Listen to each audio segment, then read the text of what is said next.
राहुल गांधी समेत सभी राजनीतिक पार्टियों के सभी राजनेता हार जाएंगे, क्योंकि उन्होंने तो लगातार दुष्टता की है।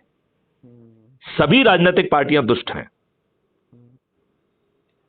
कोई महादुष्ट है, कोई छोटा दुष्ट है, लेकिन दुष्ट सभी हैं। अब आप बताइए, इतनी सारी राजनीतिक पार्टियां बनी हैं, एक आदमी को नहीं जिता पाती। उनसे अच्छी तो जो है ना, ये निर्दलीय हैं। कम से कम एक दो को तो जिता ले जाते हैं, वो अपने आप को तो जिता कम से कम जिता लेते हैं। जिता लेते कि नहीं जिता लेते हैं? और इनकी ईगो कितनी बड़ी है।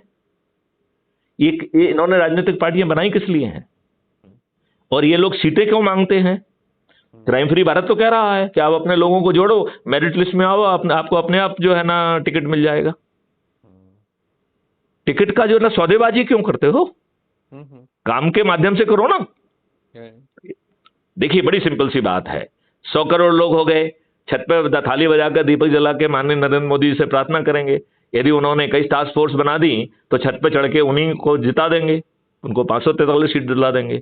यदि मान लो नरेंद्र मोदी जी किसी कारण से नहीं डरे, नहीं माने, कहते हैं बड़े जिद्दी हैं और शायद नहीं माने, उनकी बुद्धि ने जो है ना उनका साथ नहीं दिया, तो हम अपने चंद्रगुप्तों को टिकट दे देंगे और उसी छत पे चढ़ा करके हम थाली बजा के दीपक जला के बिना 5 पैसे खर्च किए उसको जिता भी देंगे।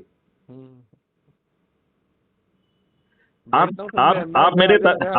एक मिनट, आप मेरे तर्कों से कुछ सहमत हैं, या आपको लग रहा है कि 60 साल के हो गए, सठिया गए हैं? नहीं, ऐसा नहीं है। देखिए, हमारी मेरा अपना एक वो है, उस पे मैं जो मतलब मेरा प्रयास है कि जो मैं कैसे ला सकता हूँ उस पर मैं काम कर रहा हूँ। अगले आदमी को मानने के लिए अपना वो मैं कोई उस पर वो नहीं कर रहा हूँ, अपने आप मानेगा मेरी बात को, खत्म बात है। मैं बड़ी सिंपल कह रहा हूं कि जो आप कर रहे हो उसे करते रहो। आप किसी के अंधभक्त हैं, बने रहो। आप किसी के दल गुलाम हैं, बने रहो। किसी के दरिया बिछा रहे हो, बिछाते रहो। किसी के पोस्टर लगा रहे हो, लगाते रहो। आप जो निजी काम कर रहे हो, करते रहो। किसी संगठन से जो काम कर रहे हो, वो करते रहो। यदि 21 लक्ष्यों में आप महापरिवर्तित भारत देख रहे हो, तो हमारे साथ भी जुड़ जाओ। राइट? अपने परिवार के लोगों को जोड़ो, अपने रिश्तेदारों को जोड़ो, अपने मित्रों को जोड़ो, अपने पड़ोसियों को जोड़ो, अपने युवा साथियों को जोड़ो, अपने वरिष्ठ नागरिकों को जोड़ो, जिन संगठनों से जोड़ो उनको जोड़ो। और 90% लोगों को किसी को नहीं जोड़ना है।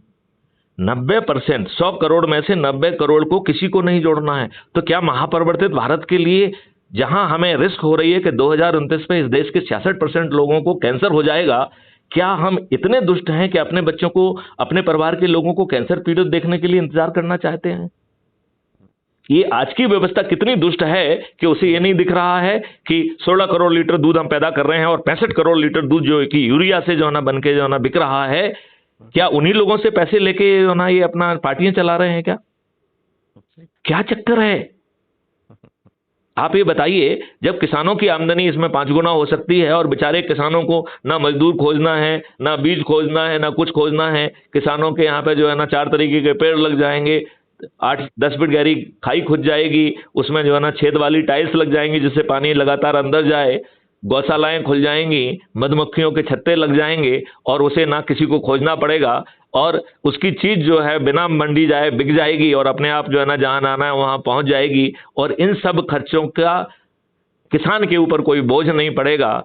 तो बताओ, ना तो किसान को कोई कर्ज लेना होगा, ना कुछ लेना पड़ेगा, और उसकी आमदनी 5 गुना हो जाएगी कि नहीं हो जाएगी? यदि आज उसको जो है उसके खेत में सब कुछ होगा, उसे कुछ नहीं देना है, और जो पैदा होगा वो एक MSP पे बिकेगा, तो बताइए उसको 5 गुना उसकी आमदनी हो गई कि नहीं हो गई? नहीं, निश्चित। तो फिर जब 5 गुना हो सकती है, जब हम लोगों को ट्रेन